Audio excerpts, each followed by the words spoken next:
Hey there Barriers, welcome to my Rell Champion Support Guide. Rell is being released in patch 10.25 and today we're going to be looking over on the PBE what her kind of builds are looking like going into the live servers and what kind of items and runes and abilities and skill orders and things like that are what you should be doing on her, or at least heading you in the right direction going into live.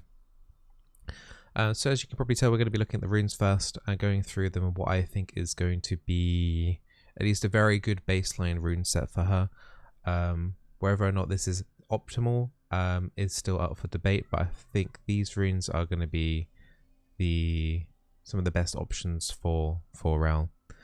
So as you can imagine, we're starting off into the resolve tree with Aftershock.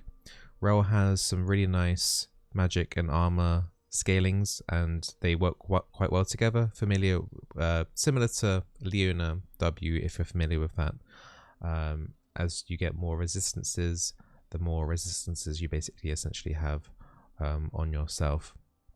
So Aftershock is a really good one to pick up, and then Demolish is a pretty standard one. You could go into Font of Life, but I feel like Font of Life is pretty useless. But if you're looking to get a minute combat advantage in terms of healing your teammates, then Font of Life is a viable option. Now, going down into conditioning, as we mentioned earlier, her scaling on armor and magic resistance is really good. If you're panicking a little bit more about a more difficult laning matchup, then a bone plating can be okay too. Or Second Wind, if you're against a lot of poke and you're not able to engage in early on, could help you in the early stages of the laning phase.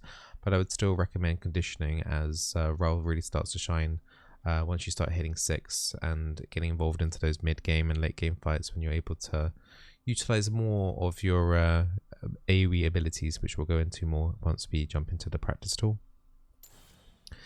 Now I think this one is kind of mandatory. Unflinching, you're going to be into the center of combat a lot, which means you're going to be crowd controlled probably a large amount. If for whatever reason the enemy team doesn't have much or any crowd control, then the next best option could either be Overgrowth or Revitalize. One of your abilities actually heals for 5% of max HP currently, so this would scale a little bit. The Revitalize will scale a little bit of that, but overall the healing total won't be too crazy. She also has a shield on her W when she disengages from her mount, which we'll show later, so it will buff that up a little bit, but I think the overgrowth overall will be more reliable for yourself essentially. So there's a strong argument to make for these two runes if there's no crowd control onto the enemy team. I personally would lean more towards Overgrowth than Revitalize. Then in the secondary tree, you're going to need some mana regen. You are able to poke relatively often with your Q ability, so you're going to need some form of mana, whether it's through Mana Flow Band. You have other options as well in some of the other trees. In Precision you have Presence of Mind, and in Inspiration you have Cookies, so you can use those as well, those tools. Transcendence is just really strong right now, so pairing that up with the Mana Flow Band, and Transcendence gives you a lot of ability haste and allows you to use your abilities more often. And in that trend as well, we're going with the ability haste in the offensive tree. You could always do Adaptive Force. I don't feel like attack speed is really necessary on Rell. Her passive is if every unique champion you hit, you get with your auto attack, you can steal some of their stats, their resistances, but you can also do that with your Q when you hit the first target that you hit, so it's not completely essential that you need a lot of attack speed. I would focus more on the cooldown or the adaptive force, but with the haste that we're kind of stacking up here, I think ability haste is a nice one. And then obviously the resist runes, one magic resist rune and one armor. If you're up against like double AP bot lane and maybe an AP jungle, you could opt into double magic resist runes. Otherwise this is going to be fairly standard for every single matchup that you're playing up against. We can have a quick look at those other mana runes if you don't want to go into sorcery. I would advise you probably go into Presence of Mind, and then you can pick up a Tenacity rune here. That would be pretty strong, and that will go well with the Unflinching. Will make you not immune to crowd control, but you'll be heading into that direction, especially if you decide to pick up Merc Treads. And in here you could also do Cookies and something like a Hextech Flash could be pretty good as well. You can use that out of your brush, and then one of your abilities, your W, is like a semi-engage. So you can do that, spring out of a brush, and then just jump straight in and out. So if you're building up a lane advantage, this can be quite strong, and give you a little bit more sustain in lane just purely because of the health that the cookies give you as well. Let's have a look at Rell now in the practice tool. Let's sort these runes out. There we go. We'll jump into the practice tool, and what we'll do in the practice tool is we'll go through her items and her abilities and some of the combos that you'll be able to do on her as well.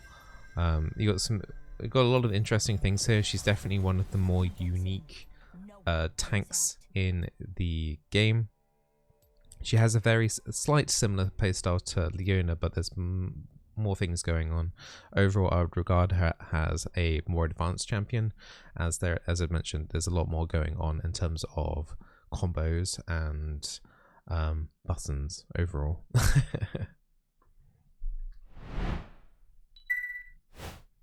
So jumping in here, let me hide those so you don't need to see some of the things down there. Okay, here we go. So let's give ourselves some gold, and we'll give ourselves some levels. I think usually what I do in these guides is I talk about the items first, so I think it's better if we go through the abilities first here, because there is a lot going on. Spawn an allied one, and we'll spawn some target dummies. So if you haven't seen my ability reveal video, we'll go through all of her abilities now so that you're up to date and understand what's going on. So as mentioned briefly earlier, her passive is called Break the Mold. And what that does is it steals a percentage portion of armor and magic resistance, and the portion that you steal will do bonus damage towards the enemy. You'll get a little debuff image indicating that you've stolen their resistances.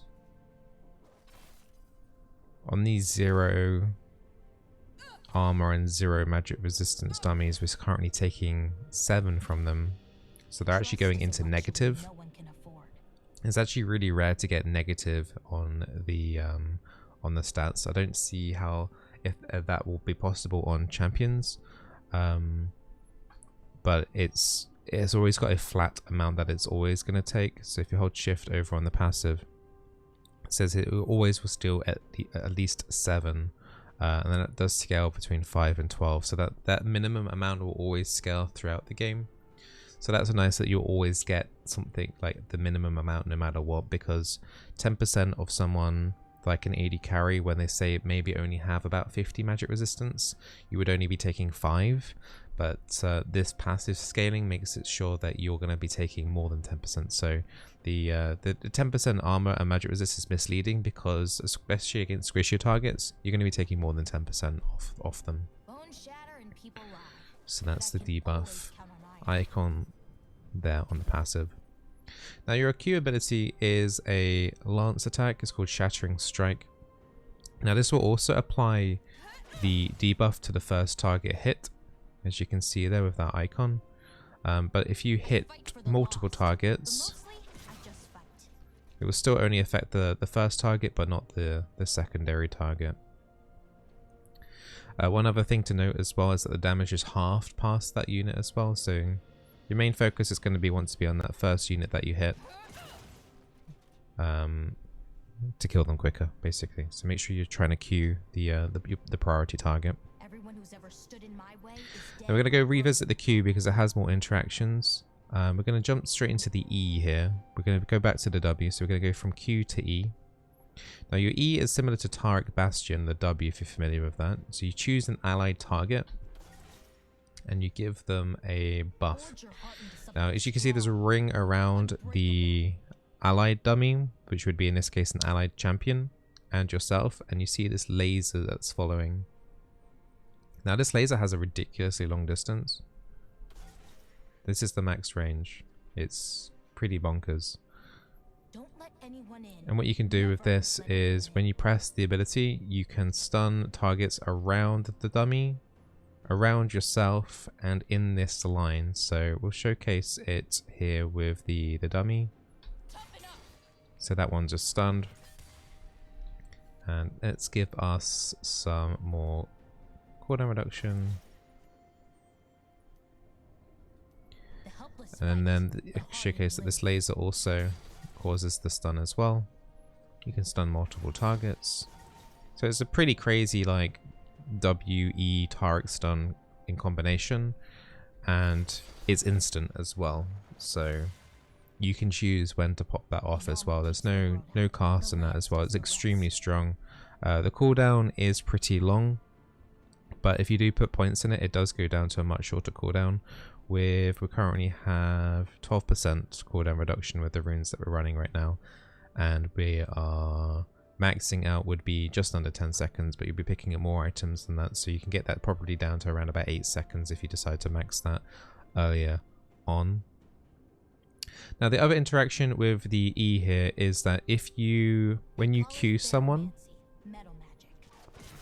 both you and the bound target here will get healing. So that's a flat base amount plus an additional 5% missing health for each champion hit. So in this case we're hitting 2 champions, so both yourself and the allied champion would receive 10% missing health healing. So as you can imagine, in team fights you're going to be wanting to hit as many champions as possible with your Q. Auto hitting as much as possible with your to get the debuffs on, and trying to prioritize your Q onto as many different targets while hitting the primary target as well. So there's going to be a lot of things going on in team fights in order to try and maneuver around, hence why the tenacity becomes quite important in terms of like being able to reposition and where you want to be. Now let's talk about her ultimate next. So we're going to look at the W last. Her ultimate pulls everyone in around her. You can drag them around. It does proc Aftershock. And another thing to note as well, it will proc things like Zeke's and Abyssal Mask. So it does count as an immobilization. So it will pull them in, so it will interrupt abilities that are being channeled.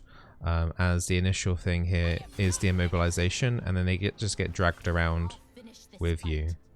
So they can use abilities still while in that, so do factor that in.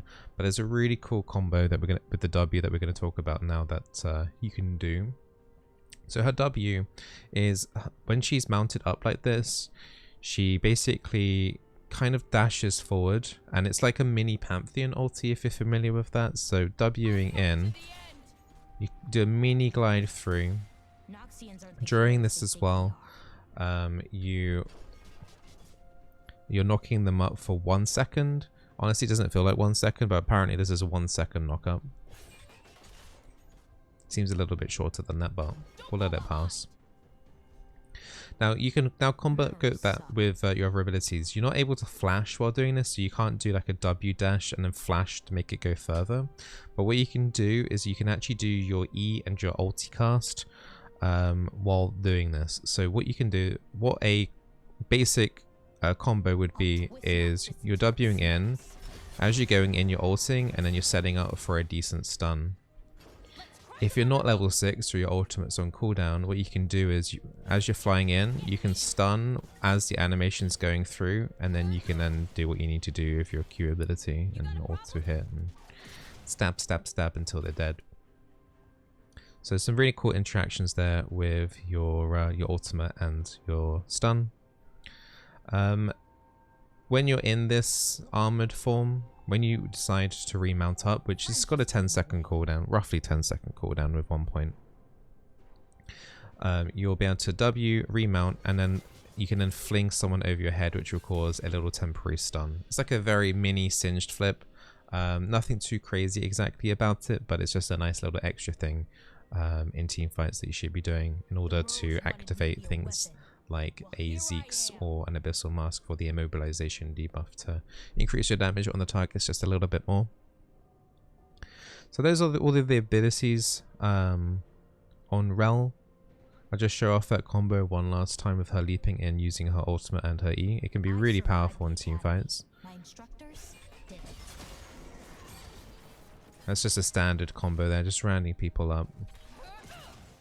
Not forgetting to use your Q. Your Q can go down quite a low cooldown. 4.42 seconds with, what is it, 12% cooldown. So you can get closer towards about 30 to 40 with the rune build with this. So you can get this down to around about 3 seconds. So you're going to be using this a lot in fights. And the aim of the game is just try and land as many debuffs on people as possible. Her damage is semi-respectable.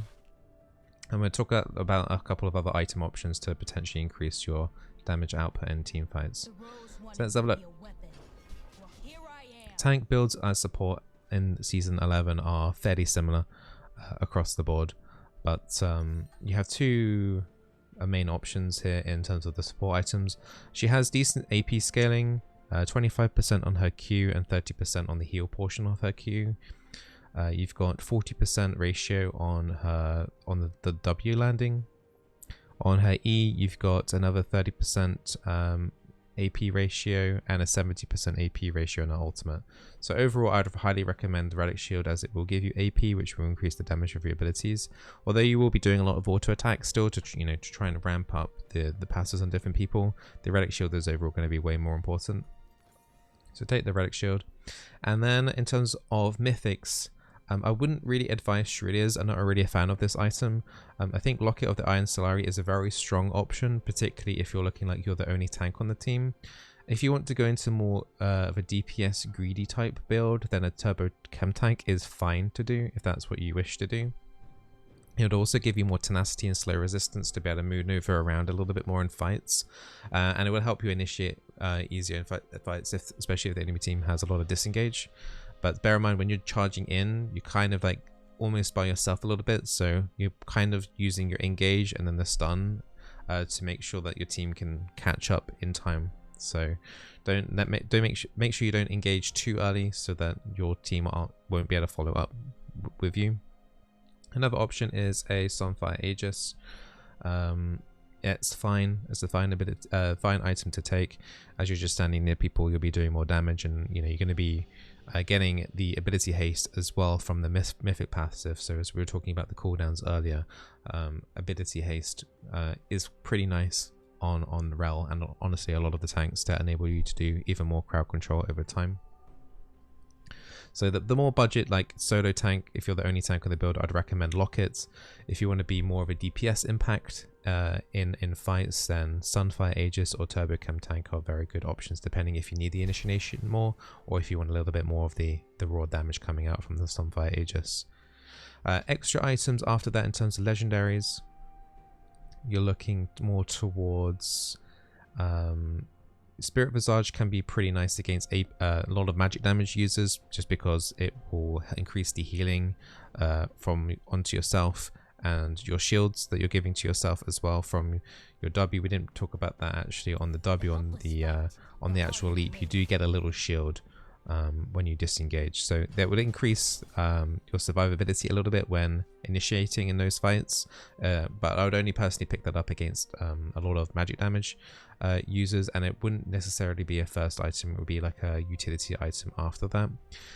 Primary items that you want to be picking up earlier on are something like, once again, if there's a lot of magic damage users on enemy team, Abyssal Mask works with your ultimate. It will work with your W when you're landing down. When you're remounting up from your armored form and flinging someone over your head, you're going to be applying the Abyssal Mask debuff as well. So overall, everyone's taking 10% increased damage, and if you have AoE on your team to link up with your ulti, they're going to be taking a lot more damage. So it's like a natural Amumu passive. So highly recommend that against AP heavy teams. If you're against mixed damage, I wouldn't necessarily rush this item. It would be more of a secondary item component to consider. So if they haven't got much AP damage on their team and you're looking for something a little bit more mixed, then you can't really go wrong with a Zeke's at the moment. Zeke's is okay as a secondary option. If you're wanting more initiation and you're doing quite well, if you're getting quite fed, Dead Man's Plate is a really good option as well. The increased movement speed to help you initiate, especially if you've got something like the Turbo Chem Tank linked up with that, will give you a lot of movement speed to initiate if that's what your team's really struggling with. Force of Nature I wouldn't really bother with. But Thormail is a really good option against the Grievous Runes target, as you know you're doing a lot of immobilizing. When you fully complete Thormail, anytime that you immobilize an enemy, you're going to be applying 60% Grievous Wounds across the board for 2 seconds. So when you're doing that whole clumped up ultimate, that's going to be a lot of Grievous Wounds application being applied there. So you know, W from engaging in, and then you got your ultimate. So there's a lot of 60% Grievous Wounds going down against healing heavy teams.